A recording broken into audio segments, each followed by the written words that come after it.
Hello, you're listening to Over the Oxer podcast with Tracey Cole for all things to do with the mind for equestrians. Well, I'm so excited this week to welcome Dr. Renee Tucker today. She's a holistic equine veterinarian and she's been doing this for over 30 years. She's the creator of the Tucker BioKinetic Technique, which is an energy healing modality that anyone can learn. And I love the fact that her website is called wheredoesmyhorsehurt.com, and she can show you and tell you and teach you how to heal it. So a very warm welcome, Dr. Renee. Gosh, thank you, Tracey. It's just such an honor to be here. I love chatting with people who are trying to do their best to get horse information out there to help them because they're such amazing animals. Just love them. So I want them to be very happy. Absolutely. And kind of linked to that, can you tell us a little bit about your journey to where you are now? Gosh, okay. So a little bit is hard, but let's see. I grew up in Chicago in a suburb where there were no horses. So I don't really know how I got here. I think I was born with the horse bug, as many people are, but I like riding. I did do hunters and jumpers early in my as a teenager, but mostly I like to give horses hugs and to just ask them, "Okay, how are you doing? Is anything okay? How can I help you?" This that just I love it. That's me, and I that this is just what some people are piano prodigies, and some people can speak 20 languages, and I just wanna help horses. It's just that's how that happened. So, I went to vet school and University of Tennessee, which is a great school, and I go with this love of horses and wanting to help them, and I think, "I'll go to vet school. I will know everything, and I can fix it all." And then I was quite disappointed a few years after graduating to find out not true. Veterinary school is fantastic for some things, but there's a lot we just don't know, can't really help with. We can manage the problem, but, veterinary science is not gonna get everything. It's just the way it is. It's not what we're trained for. I'm disappointed. I'm sure some people have had disappointing times as well because there's just a limit. But I realized that limit a couple years into practicing. Then I thought, "Oh gosh, what else can I do? Because I wanna help this, and I can't help back sorenesses, I can't help phantom lamenesses, I can't help all these things that people sense, and they just feel like the horse is off. I can't do anything with that as a veterinarian. There's nothing for me to block or inject or X-ray. I can't Yeah. there's nothing." So I did end up going to chiropractic certification and then acupuncture certification, which again are great. They definitely help, but they help the so with chiropractic, it's aligning the bones, right? So if the bone alignment is the primary problem, then chiropractic, perfect. You're Yeah. done. But if the bone alignment is not the primary problem, it's not the root cause, well, it might help a little while, but it comes Yeah. right back again. So the whole thing just kept going. So I did acupuncture, like I said, took a bunch of other classes, ended up having to do energy work, which I never thought I'd do that because that's crazy. Uh, but then, yeah, created the Tucker BioKinetic Technique, which is a type of energy work that anyone can learn if you're interested.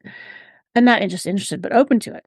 Because I thought that was all crazy woo woo stuff. And 30 years later, here I Yeah. am.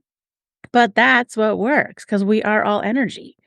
We're Mhm. 100% energy. The horse is 100% energy. Sure, we can look at it in anatomical parts as well, but it's all energy. Yeah. So, I mean, yeah. that's quite a turnaround, isn't it, to come from a very solid scientific background where you're dealing with peer-reviewed science and so on, and then kind of end up with looking at energy, but that has a science basis as well. Like you were saying, everything is energy, so we're kind of going into the field of physics in some ways. Yes, absolutely. Like I said, 30 years ago, I thought energy work was just the weirdest thing ever and impossible, right? Who can work with energy? But I mean, the thing is, people believe in gravity without seeing it. And then we've Yeah. got electricity Sure, there's electrical wires, but there's electricity, and now there's Wi-Fi. You think I know how my phone works? No, but I use it. So, Yeah. how's all that energy working out there being transmitted to us? But we don't have to understand that to use it, and that's kind of the key to energy work is you don't really have to understand every single thing in quantum physics Yeah. to use it. So, like, quantum physics would explain it, like quantum entanglement and double slit experiments and stuff like this can explain what we're doing, but you don't have to know all that complicated stuff in order to use it, which is Yeah. really great. Yeah, absolutely. That's definitely an advantage that I don't need to become a quantum physicist. For sure. Yeah. So when you think about the clients that you have, nowadays and the clients that you're helping, then I mean, it's a minefield, isn't it, for a horse owner and probably for the vets as well.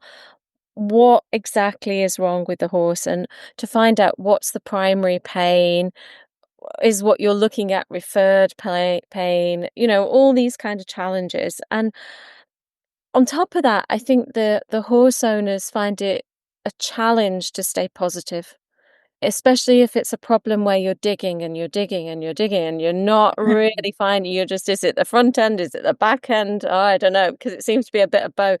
So how do you help horse owners stay positive when they're at the end of their tether?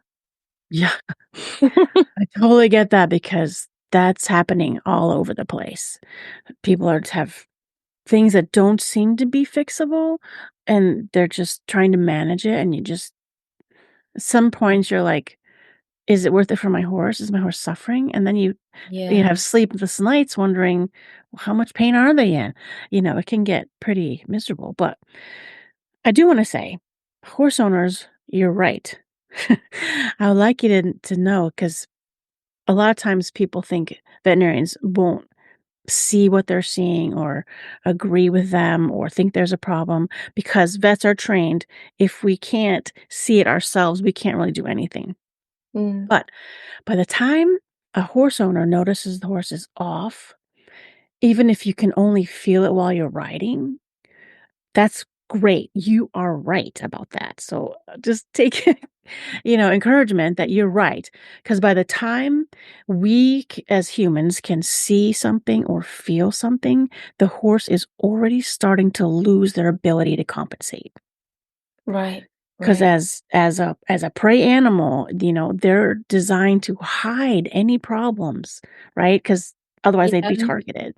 So they hide it, not to be shy or whatever, just because that's what they do. But when they can't compensate anymore, that's when we start seeing it, or that's when we start feeling it.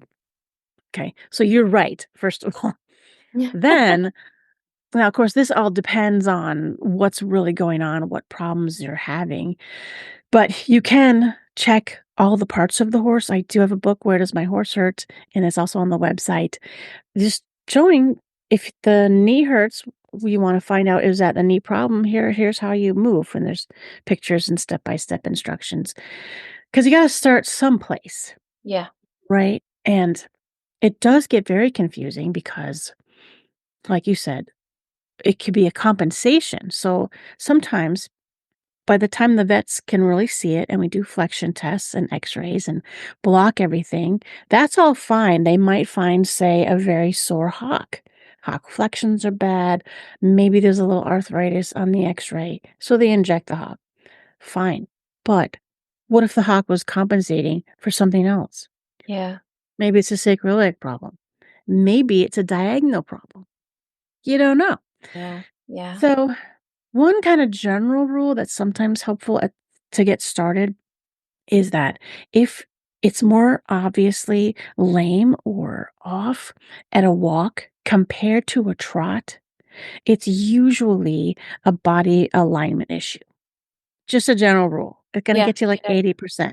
Yeah. But if it's more obviously lame or off at a trot compared to a walk, that's usually more musculoskeletal, and you're probably going to start with a vet then. Yeah. Yeah. So that might help ease a little bit of what do I do? Because there's so many choices, Yeah, right? Do you start with a vet? Do you talk to your farrier first? Maybe you just need a trainer, or yeah, yeah, yeah, what is hurting? Yeah, that's the big deal. Where does it hurt? yeah, yeah. Uh, That's really useful because if you ask 10 experts from different fields, you get 10 different answers.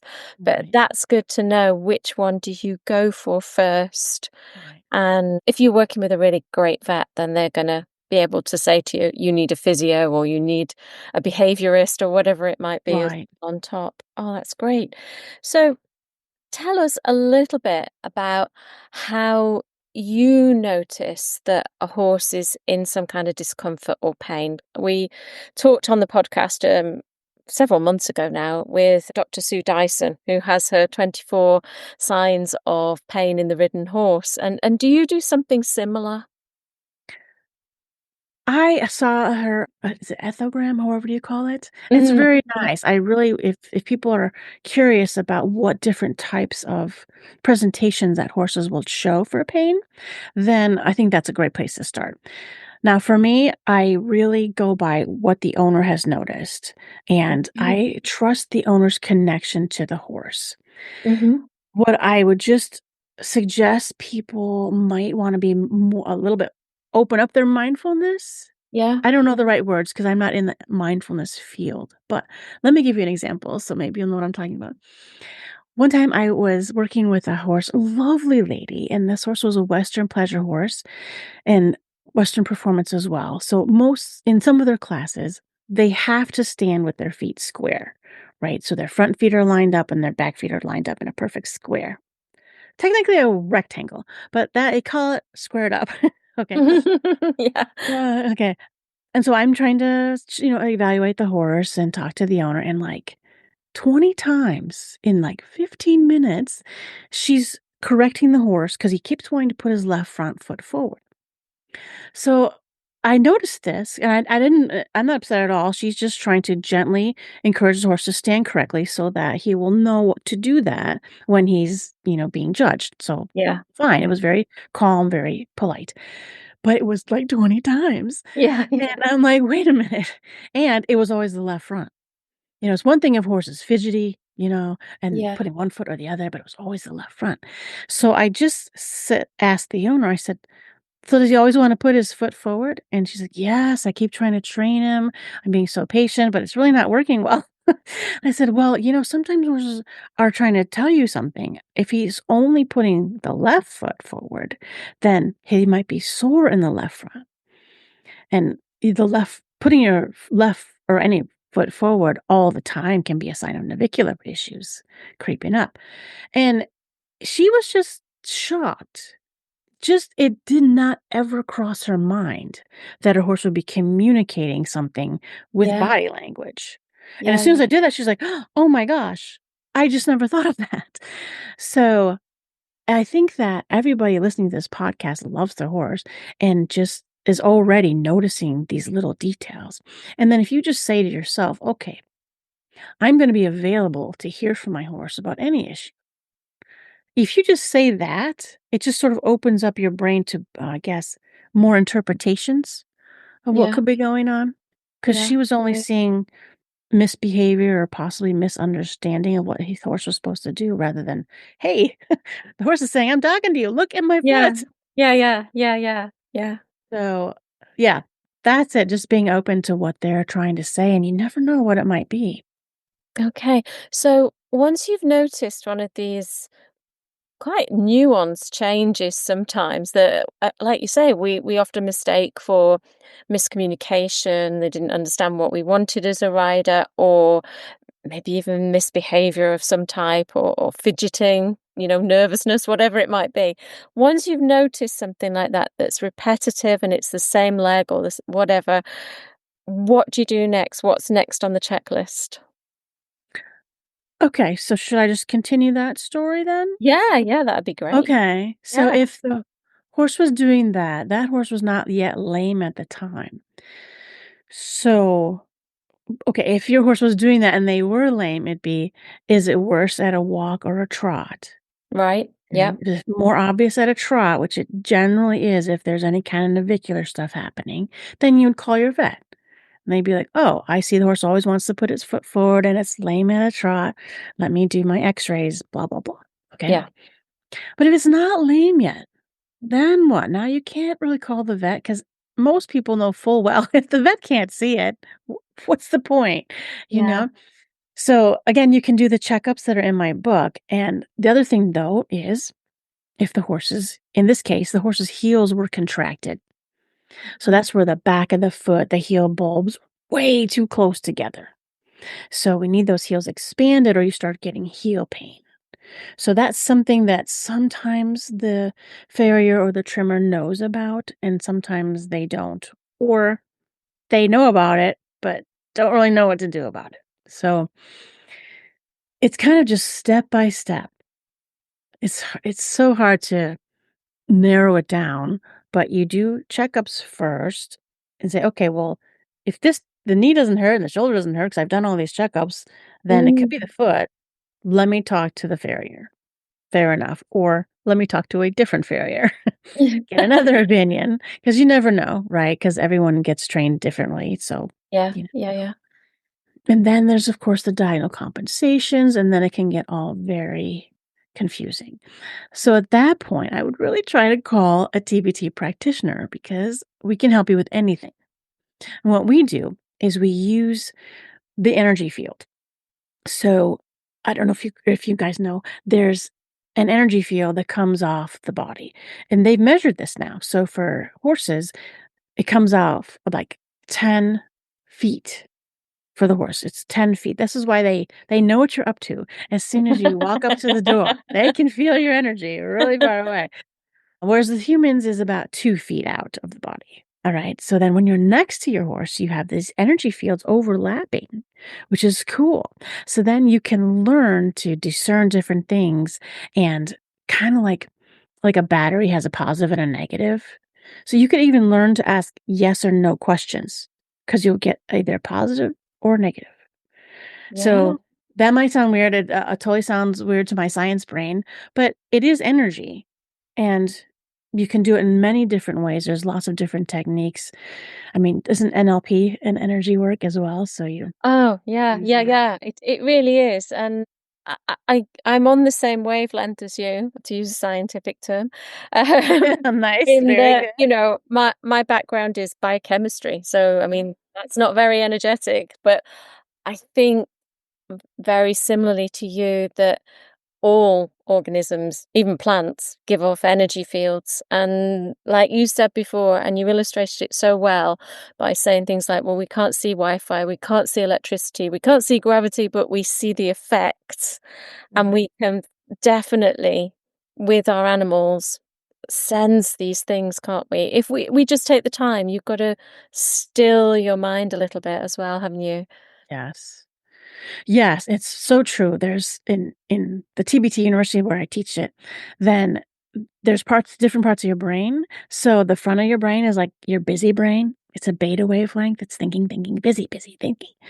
But where the answers are is in the back of your head in a theta wavelength. So kind of like a ground, calm, meditative state where you can actually connect best with these energy fields. So but it's tricky, isn't it though? Because when you're trying to be calm when your horse is having a problem or in pain, you're like, "Oh my gosh, it could be this, it could be this, it could be this. Oh my Yeah. god, da, da, da, da, da." You can't get it. You can't. So you have to learn some techniques to just calm down and be grounded and then ask yes, no questions and you can get an answer. And it doesn't have to be specific. Yeah, my tendon hurts. No, just, hey, how about is it this leg? Yes or no? Should I call the vet? Yes or no, right? Is it your Oh, saddle fit? Yes yeah, or no? Yeah, so that's all, and of course, what does my horse want? It's just yes or no energies. There's definitely other ways to do it. Some people do dowsing with a pendulum. Some people use their hands with the fingers. You guys familiar with that? Where it's just energy. We're asking yeah, yeah, circulating energy. Do you stay circulating and do you say stay strong when I ask this question? Or do you get weak? yeah, So there's all yeah. kind of kinesiology techniques, many different ways of checking this out. But yeah. So Fabulous. yeah, then you don't have to rely on everybody else and their, like you said, 10 opinions, because it really could be any of those. So Yeah, yeah, yeah, yeah, how do you know? And frankly, it could even be 10 different things, but they're all built up in layers of compensations. yeah. What's the root cause? What's the primary cause? How do you get to that? And then what do you do is all about asking questions. Oh, fabulous. That's what I do. Yeah. And the TBT practitioners, I know there are people in the UK, Mhm. and I know obviously they're spread across the States as well. So when they come to you, what do they do? What do they I mean, is it like Reiki or how do they perform their practice? Gosh. Well, there's, 7 modules to TBT, right? Oh, okay. Okay. That course I just mentioned, the "What does my horse want?" That yes and no energy question, that's a prerequisite course, just to see if you like this or not. Yeah. Yeah. You know, if you're not into energy work, that's cool. There's plenty of ways to help horses, right? But if you come in, then we learn, like, so much stuff. I guess the shorthand would be, we look at the horse, obviously holistically, which means the whole horse. So, we learn about what should they be eating, what should they be the food, the saddle fed, the trimming, the all this stuff in the environment, this kind of stuff. But then we look at the horse kind of in 5 categories. So there's the physical part of the horse, then there's the emotions, then the mental, there's the spiritual and other category. There's so many parts of the energy field. Certainly the body is physical, but energies affect everything, Yeah. right? And maybe you've been around a very negative or sad, grieving person, and that the energy itself can pull you down. Mhm. Not that one shouldn't be sympathetic. I'm just trying to give an example here No, of no, yeah. energy affects people, energy field, and sometimes if someone's super negative, you just feel that negativity. You want to back away from it. Mhm. Yeah. So we're feeling that stuff without knowing it. Once again, we can't see it, but we know it's there and it affects us. So we look at all of those categories to make sure everything is clear, everything is aligned and beautiful, and the horses just change right in front of your eyes. It's really cool.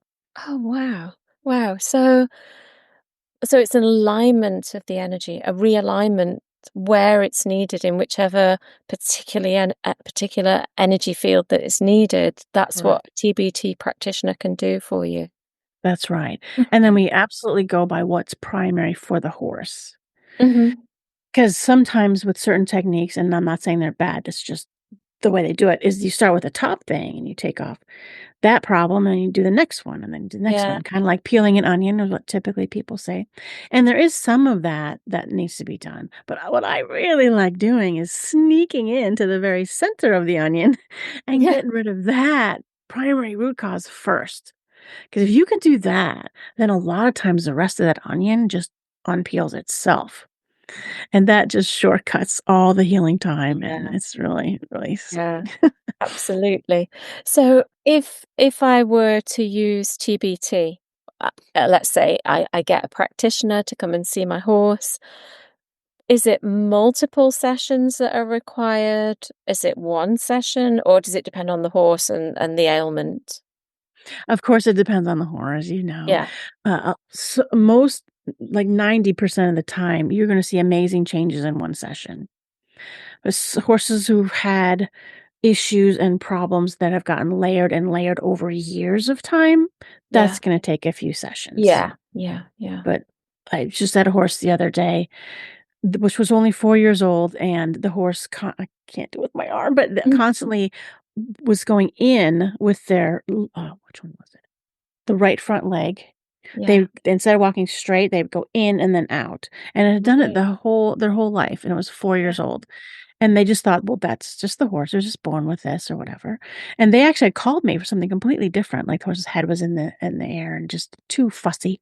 So, sure, it had some neck misalignments, but I was like, "Oh, well, I'll just fix the sternum, right? The center of the breastbone there, which is center of the barrel, and I just fixed the sternum because it was way off to one side and that right front shoulder was a mess. Fix the sternum, fix the shoulder, and the horse walked off straight. And it was nothing to me because I thought, well, It's clearly crooked. I'll fix it." And the owner's like, "I didn't even what?"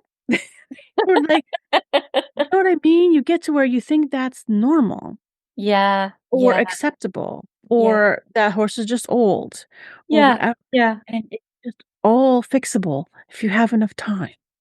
Because, like I said, some decades of stuff pile up. You yeah, gotta unravel some of that stuff. yeah. Otherwise, it's can be so cool. You just fix it. Oh, That's what I love. I just love it. oh, Yeah. I'm not surprised. I'm not surprised. So I would be really interested to join the university, the TBT university. So what tell me about it. Tell me, are there entry requirements? I know you said there's a little kind of prerequisite course that Mhm. we would do, but how do you do it? Do I have to sign on to Zoom? Do I have to attend lectures? How does it Oh, run? yeah, yeah. Well, yes, so there's the prerequisite course, and then you apply, and I'll let you know, I love to hear about people's backgrounds and everything they know, and then I ask. I ask in energy field, I ask God, "Is it best for this person to join?" That's what Okay. I do. Yeah. Because sometimes it's not, and not that you maybe later it will be, but maybe I don't know anything about the person, right? But maybe in their situation, not right now. Yeah. Yeah. Yeah. Anyways, I don't know why I went on about that, but that's what happens. And then we have the 7 modules, and now we have everything on demand. So you can watch the videos whenever you want. There are a lot of videos, sorry, but they're really good, very informational, of course. And then as you go along, then there's case reports, where if you learn the first part, like in module 2, you learn all of skeletal alignment, all of it. That's the TBT technique. You can align the whole skeleton all by yourself, No get it way. done. Yeah, and that's in 2 modules. That's it, of the 7, okay? So you can do all that yourself, and then you don't even have to continue if you don't want to. But anyways, at module 2, then I ask you to turn in case reports. So you send a report and then before and after picture, and so you can see the difference in the horse. So I'm like, Yeah. "Yes, you're doing this right. Good job. Do continue if you like. There's a whole lot more categories than just Yeah, skeletal." yeah. But Yeah. yeah, and then you just keep going and there's case reports. We have, groups that are on Facebook right now, so you have ask any questions. We have a mentorship program, so everybody gets it. So you don't have to have a lot of anatomy knowledge or Mhm. none of that stuff. We have people coming in who are horse owners. We have people that are barefoot trimmers that just wanna also help. We have saddle fitters coming in. I have several veterinarians who've come through, which is like, good for you, right? Because it's hard Yeah. to move from that science box into, something different that'll work. We've had, acupuncturists, all kind of people from any variety of knowledge base and experience with horses. I've had people as young as 18 coming in, and our oldest practitioner is 75. She's Great. helping out at a rescue with her retirement money, and she's like, "What am I saving it for? Let Oh, me learn how to do this," and she does awesome. She does yeah. awesome. It's fantastic. So, yeah, no requirements. Just an open mind to, energy work works. Yeah. Can't quite So understand it all. I don't. I just do so it. it wouldn't be, like, heavily academic. Like, I don't need to know the names of all the bones, and I don't No. know the names of all the muscles and that kind Mm-mm. of thing.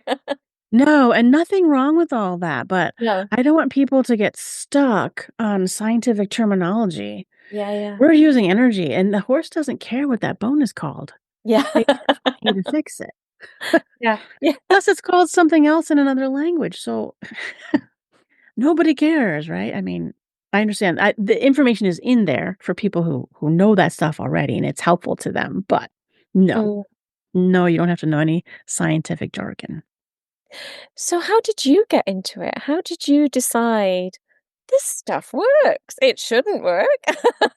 My science brain is now exploding because it works, but how I did you know, yes. decide that That's it exactly what does happened. work? Yes. Well, kinda like I mentioned, I started chiropractic and I saw how well it worked if it's a bone alignment root cause, and same with acupuncture. If it's kind of that electrical acupuncture, the chi and the meridians, if that's the primary, this works great. And I kind of figured out from there after taking several other courses, okay, this program or whatever it is works great if that's the primary. And if that's the primary, right? It's Yeah. all this stuff. And I thought, I need something that cheats. I need something that can get all of it. So I did take a couple energy work courses that opened my brain. They were for humans. Yeah. They're related to Upledger School, if people are familiar with that. So I saw that it worked, and I thought that was crazy.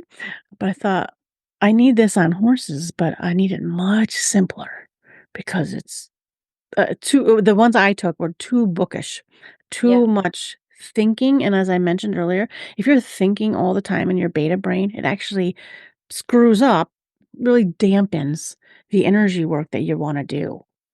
You want to be in theta, relax, and meditative. You can't think about a million different things.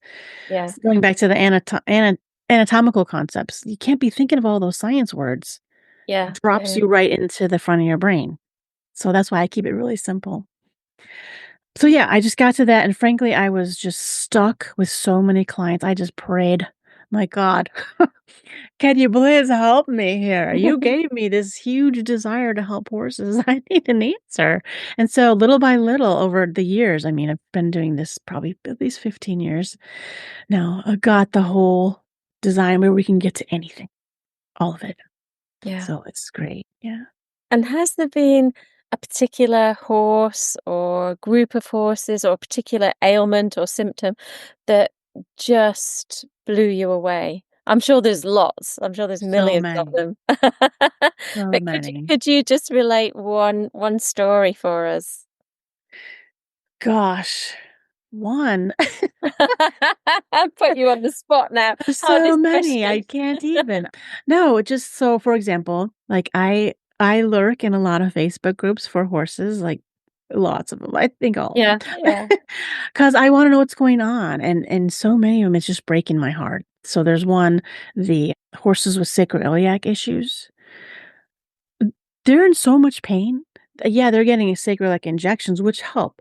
That's fine, but it keeps coming back, and some of these horses are dragging their legs. They can't walk, let alone go for a ride, and they're just lame, and they've done everything. They've jet injected everything. They've done MRIs. They've done it all. They have spent so much money, and the Yeah, horse isn't any better, and they're thinking of putting it down. yeah. So I'm like, "Guys," I don't say this to everyone. No. In my mind, I'm saying this. I'm like, "Guys, it's the pelvic symphysis, okay? That's the base of the pelvis. So if the pelvis is a big square, it's the bottom middle of the pelvis. When that can get crooked. Anytime the horse falls, not a gentle fall, but a kabam kind of fall, that can get shifted. So your pelvis, which should be a nice square, is now crooked. So it's kind of like the foundation of a house, right? If the foundation of the house is crooked, then you can fix the roof all day long. It's Yeah, not gonna matter because the foundation is crooked. So you can align the pelvic symphysis, and then, oh, finally, the sacroiliac will be in the right spot. It will stay there, and it'll heal up. yeah, But yeah, every group I'm in, it's just so much pain and agony, and I just wanna stop all of it because it's yeah, all fixable. yeah, yeah, Yeah, yeah. Yeah. I mean, that must have an impact on you and your energy as well when you're in these groups and people are saying, like you said, they spent hundreds and thousands of dollars or pounds or whatever it is. yeah, And the insurance has run out and yeah, they're just at the end of their rope. They really are.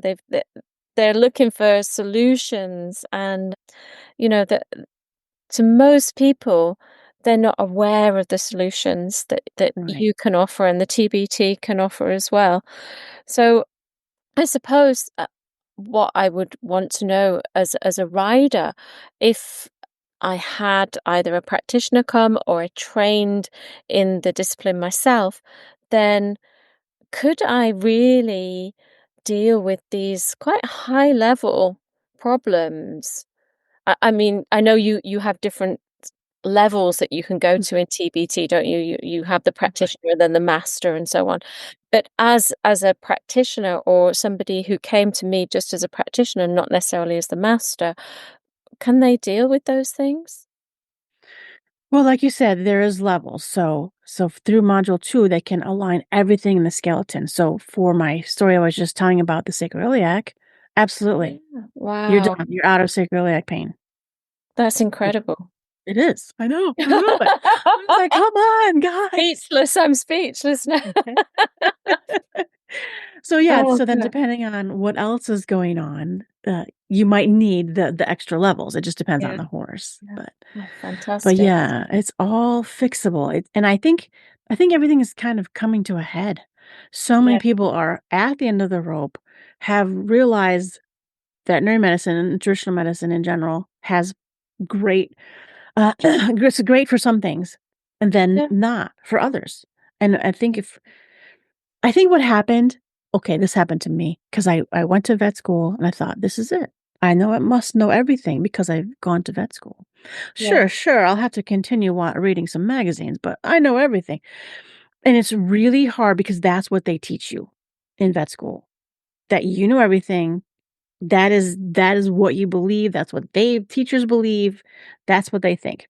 So until the vets get to the point where they're like, "I can admit I don't know everything, but there could be an answer somewhere else." It's like so many of these vets don't even consider alternative yet. They Mm, just say, "Well, I can't fix it, so put the horse down." And I'm just like, "Are you crazy?" yeah, I mean, yeah. and I know I was there at one point. No, I wasn't. I know that I thought I should know everything as a veterinarian, but then I realized I don't. So let me Mm, move on. And so I feel like it's coming to a head where so many people know this now, and they're yeah, starting to get willing to do stuff that was considered very strange, but that's what's working. I just yeah, think about this turning point, like right now. yeah, Yeah, yeah, where people are like, yeah. "Oh, wait, I can do that and I can get my horse fixed?" Yes, yes, you can. And then you don't have to worry. It's just so freeing. It's so wonderful. Yeah. Oh, magical. I was telling you just before we started recording about I followed your ulcer protocol, which people can buy as a PDF, and it is brilliant and it's simple. It's for horse owners. It's not meant to be for somebody who's trained in science or chiropractor or whatever. And I'm telling you that, this has been a revelation for me because I thought if a horse has ulcers or suspected ulcers, you get the scope, you get the gastrogard, and you go down that route. And if it doesn't work, then you get some other medication, and it goes on, and it may not work or it may work. You may look out. But it's really great. And you're not saying, are you? Okay, no more gastrogard, no more traditional medications. But you're saying those are for specific circumstances and we can use other means as well. Absolutely. Yeah, when your horse is in serious pain, I've seen horses colicking and, well, appearing to colic because their ulcer pain was so bad. Yeah. And so, yes, absolutely. When you're in bad pain, sure, use the medications, get them out of pain, but don't stop there. Find out, well, why does the horse have ulcers? Because it's not stress. And by the way, I don't want to go through all of that, but I will have a video coming out shortly about ulcers, explaining. Oh, great. Yeah. Yeah. So hopefully that will be helpful. But Oh, yes, always keep asking the question. What's the next question? Well, why is the horse have ulcers? Well, what's causing that? Well, what can I do about keep asking questions? I feel like in school we were taught don't ask questions, yeah, just yeah. memorize the material. No, keep asking questions because the owners know your heart is always in your horse's energy field. So you're getting that info. So your instinct is right on. Just keep asking the questions and you can fix it. So Oh, fabulous, fabulous. Well, I think people can access your websites. Tell us where you are on the internet. Tell us where you are on socials. How can we find out more? oh, okay. So cool. I have, like you mentioned way at the beginning, the website wheredoesmyhorsehurt.com. That's just the name of my book, and it kind of makes sense. And that's also the name of my YouTube channel.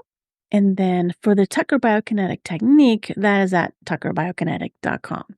So two websites. That's it. I don't really do much else social, just YouTube. a little on Facebook, but I only have so much time, so Yeah. yeah. Well, I can't wait for your ulcer video. I think that will be absolutely phenomenal because I'm just so interested in what you do and the education that you're giving us all. So thank you so much, Renee. You're so welcome. Thank you for inviting me. I really enjoyed talking. Thanks. Take care, and I'll see you Okay. again soon. Awesome. Bye.